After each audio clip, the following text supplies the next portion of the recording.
Okay, so because we need to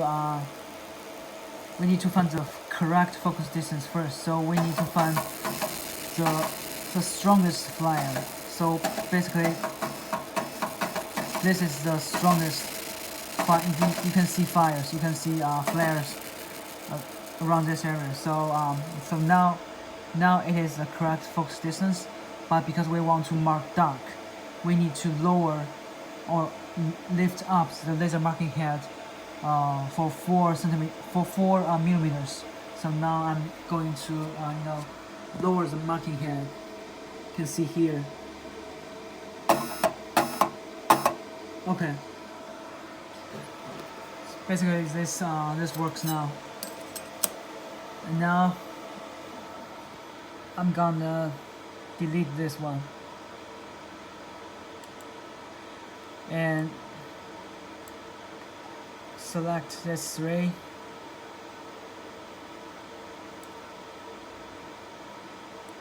Deselect this. And now let's go to laser split mark. See, this is my settings. You can follow my settings, but first, here you put your part diameters here. Mine is 20, so I put 20, and click parameters. Make sure the ID is Y, and this one. Make sure your part diameter is correct. And for this, see this one, the max speed. I change it to 300, so it moves really slow. And for this part, don't change this part. Don't change your settings. Leave this part unchanged.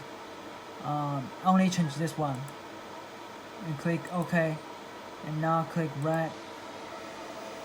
You can see there's there's a rectangle here. So now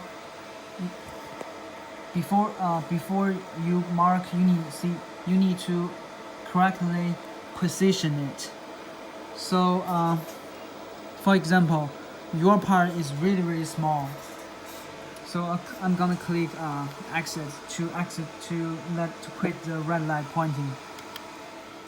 And now because your part is really small, so I recommend you put your Y to 0.2.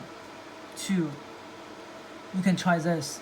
If it doesn't work well, you can try 1.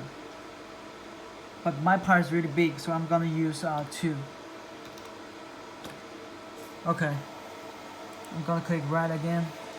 Check the position. Okay, it looks good now. And now I'm gonna press exit to exit the red line first. And then I'm gonna mark. I'm gonna click mark.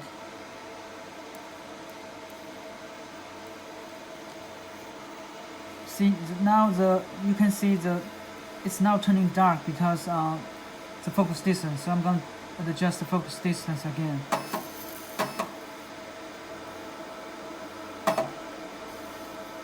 Okay, now it looks a little bit darker.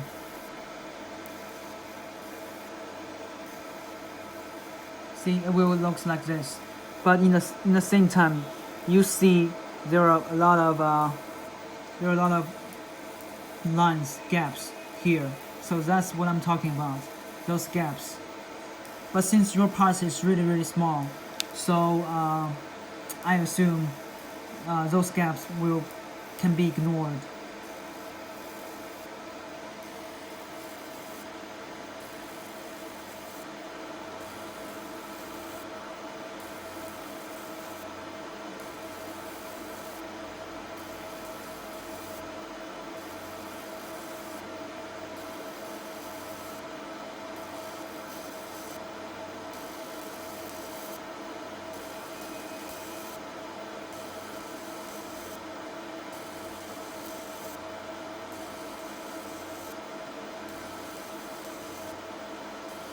See, now it already marks for the whole circle.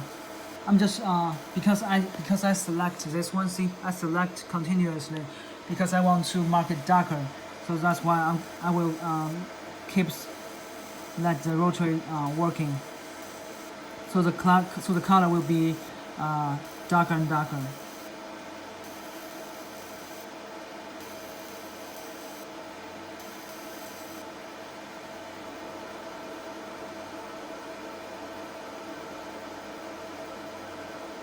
Now I finish the long line that I draw. Just finished. So the rotary is rotating back to its starting point to do the black marking, rotary marking again.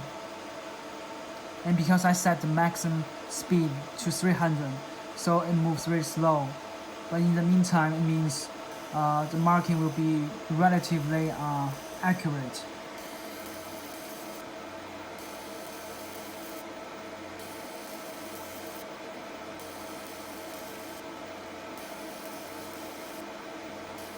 So when you want to stop, you can just click exit.